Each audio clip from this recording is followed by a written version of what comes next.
is. Alpha is supposed to somehow emulate the viscosity that is driving various processes in accretion disks. And now, at this point, I already should give the answer to the question, what is this viscosity that we are talking about? And the answer is quite short. This is the turbulent viscosity. This is a turbulent which is this is viscosity which comes from turbulence, which is generated by magnetic fields through the magnetorotational instability. And numerical simulations allow us to simulate the evolution, nonlinear evolution of magnetic fields, which turns out can, under proper conditions, lead to instability, which drives turbulence. And if we have turbulence, we have viscosity. And this is the way of defining alpha. So the simulation it's by itself. The simulation gives us the stress energy tensor. We calculate this R phi component of the stress energy tensor in the comoving frame, then divide it by pressure, and we get the alpha parameter. So let us see what the simulations tell us about the values of alpha. So there are kind of few approaches. The simplest one is to, well, maybe not the simplest one. One of the most elegant one, definitely, is called the shearing box. This animation I got from Yanfei Jiang, and it presents a box full of gas. A box which is stratified with gravity, so that the gas kind of tends to go towards the center of the box. And initially, there is some magnetic field, and after a while, because of the background shear which is imposed into such a box, this shear drives in magnetorotational instability, and the disk becomes turbulent. It is turbulent, so we have viscosity. And why are we trying to simulate boxes if we think about disks? This is because you can think of this box as a very simple and very small piece of a disk. And the shear corresponds to the differential rotation of a Keplerian disk. What is the advantage of this approach? You can reach very high resolutions, and you are quite flexible, because the shear that you put into the background does not have to be a Keplerian shear. You can try with kind of higher rate of differential rotation. What's the disadvantage of this approach? It's only local, so you cannot simulate any global phenomena, and you are limited to kind of the perturbations of the perturbations are limited by the size of the box, and there's no GR. Okay, so what you get depends on what you put inside. If you put only gas without radiation, and if you put magnetic field and then start evolving it, you get some turbulence, and you can calculate alpha. What is the value of this alpha? There's no one answer to this question. It depends on what you put inside. And this is an example of such this kind of proof of this statement. Vertical axis is the alpha parameter. On the horizontal axis, there is something like temperature, and the different colors show the different amount of vertical net magnetic flux that you put into the simulation. So it very much depends. It depends on the temperature, and also the higher the net magnetic flux that you put into the simulation, the higher is the value of alpha. I'm sorry to say, at this point, there is no one number. Okay, but as I said, shearing boxes are quite flexible, so we can play with many parameters, not only temperature, not only magnetic flux. We can also play with the background shear. So this is a work done by Marek Abramowicz, Axel Brandenburg, and Piotr Lasota many years ago, and it is showing that the value of alpha parameter that we get scales with the differential rotation. This is the shear divided by vorticity. In Keplerian disk, it has the number 6. The lower numbers corresponds to less differential rotation. It's quite natural. If there is less shearing, then this turbulence is less effective. But once you can simulate even higher rate of shear, and then the alpha parameter rises up. A similar study was performed a couple years ago, almost 10 years ago, by another group, and this time they parameterized the alpha parameter with respect to the shear only, and this shear is actually, this parameter is simply this the slope of the radial profile of angular velocity. So 1.5 corresponds to Keplerian rotation, slower rotation, slower differential rotation, lower alpha.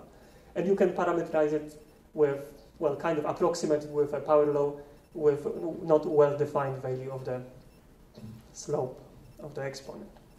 Okay, but then we want to be more physical, we want to put radiation, because disks have radiation.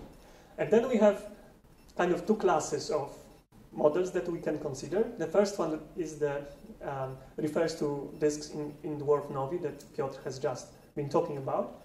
And to go into this regime, you put simply low temperature, you get also low surface densities, and you need to put very sophisticated opacities to be able to trace down this ionization transition that Piotr talked about.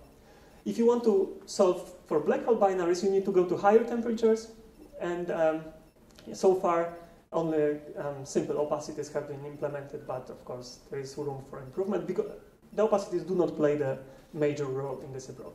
So let us look at results of the Shearing box simulations for cataclysmic variables.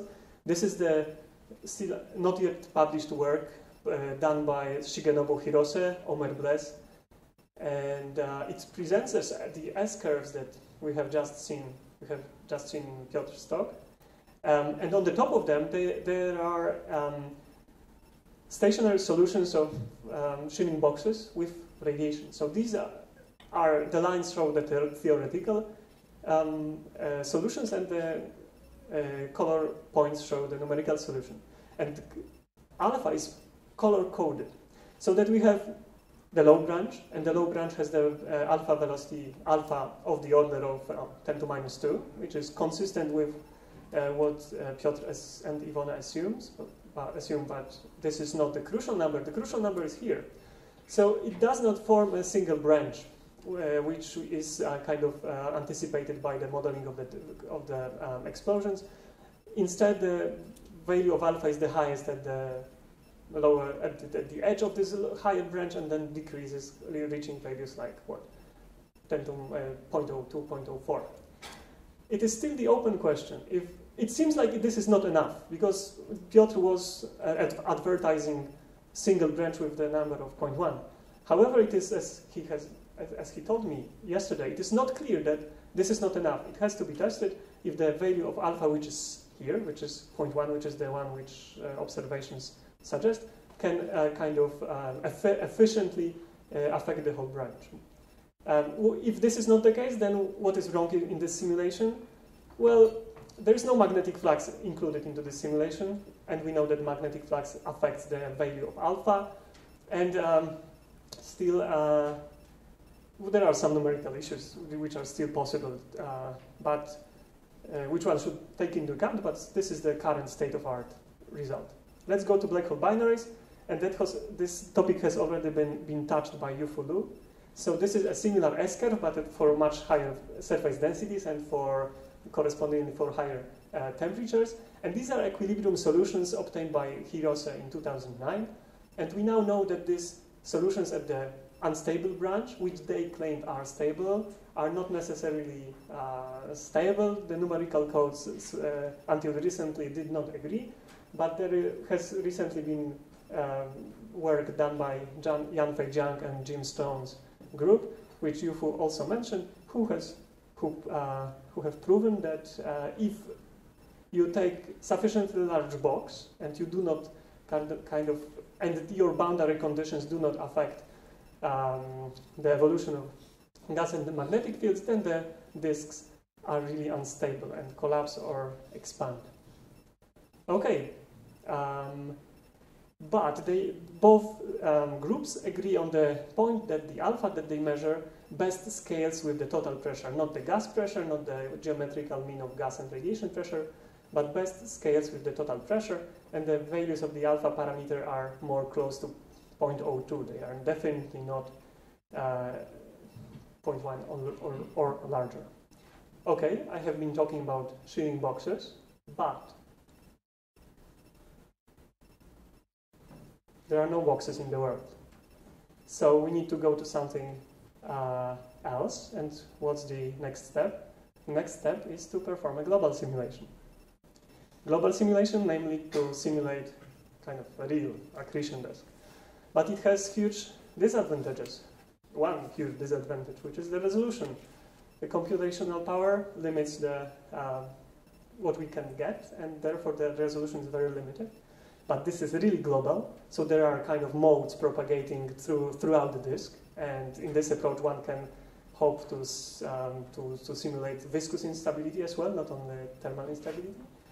And yeah, let's look what happens. So this is a simulation of a thin disk, artificially cooled thin disk in GRMHD without radiation, performed by Bob Penna, and the colors show the value of alpha. So inside the bulk of the disk, which is the important region for us, right? We want to know what is the alpha which affects the evolution of the disk. It is of the order of 10 to minus 2, and it is increasing towards the black hole, and corona has effective alpha, larger effective alpha, but is of less importance.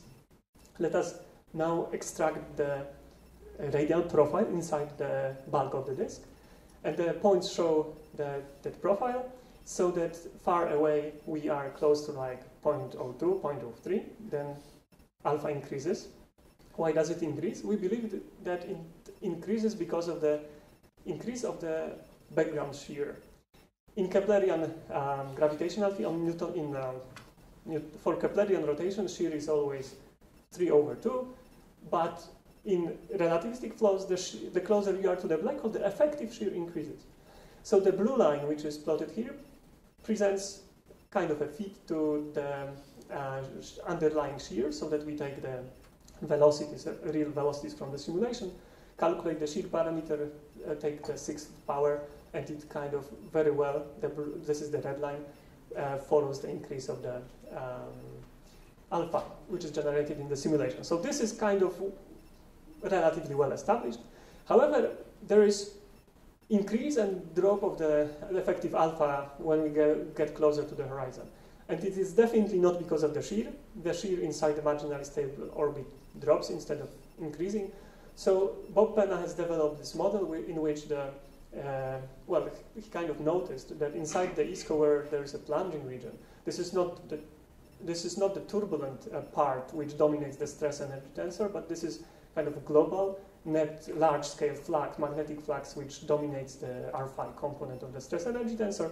And he took the magnetic field at the ISCO, and then using flux freezing, he kind of dropped this magnetic field toward the black hole. And basing on the evolution of the components of the magnetic field, calculated R phi component of the stress energy tensor, and he got something which is very looks very appealing. However, there are at least 2-3 parameters here, so this is kind of a hypothesis. What is kind of encouraging about these radial profiles of alpha in numerical simulations? The fact is that most of the simulations agree. So if we take the simulation performed by Bob and one performed by Chris, their radial profiles are exactly the same. The magnitude depends on the kind of definition of the alpha that we take, but this is really the same. Apparently, this is the same physics. If we go to thick disks, it still looks pretty similar, but for magnetically arrested disks, and actually we don't know why it behaves like that. Maybe because they are magnetically dominated, and this turbulent component is no longer dominating even far away. So this was about radial profiles of alpha, but all of them are time averaged. Not only time averaged, they are averaged over everything that we can think about. So now let us look what is the variability of alpha. What happens if we stick to one point and we want to really see what's happening. So this is space-time diagram for alpha in a thick disk.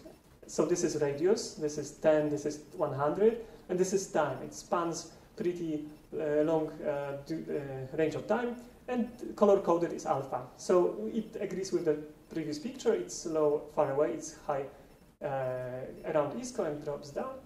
But definitely there's evolution in time.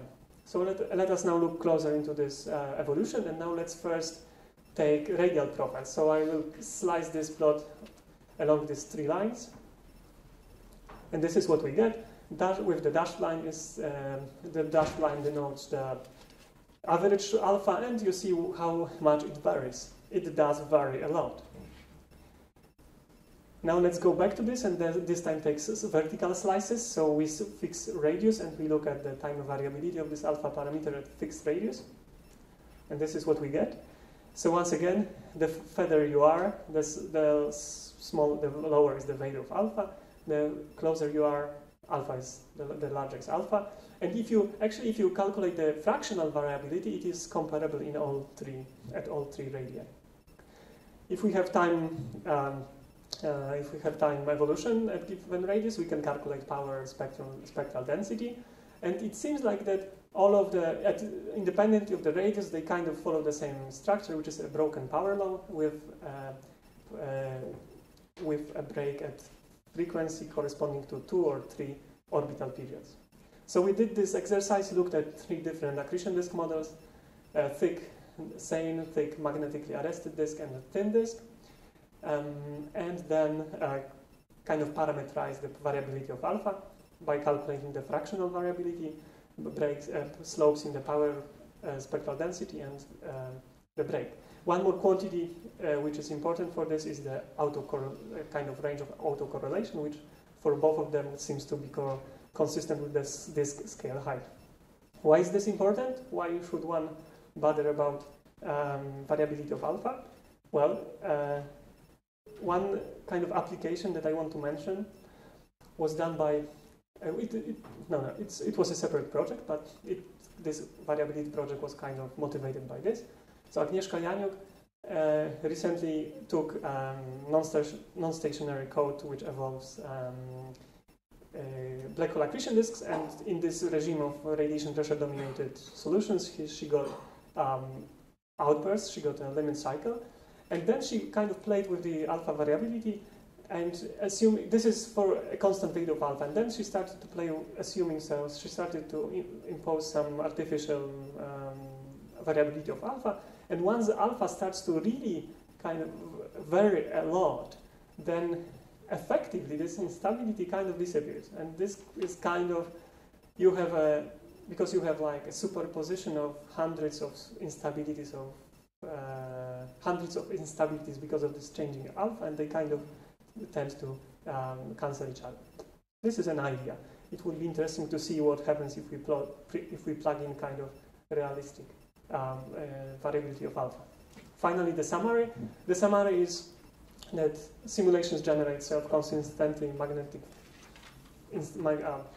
evolve magnetic fields and generate turbulence. So if we know turbulence, we can calculate alpha and got the alpha. And the statement that I want kind of you to take home is that alpha P is a perfect model, but you need to know what alpha is, right? So that was an attempt to convince you that alpha may be useful. That is all. Thank you. Thank you very much.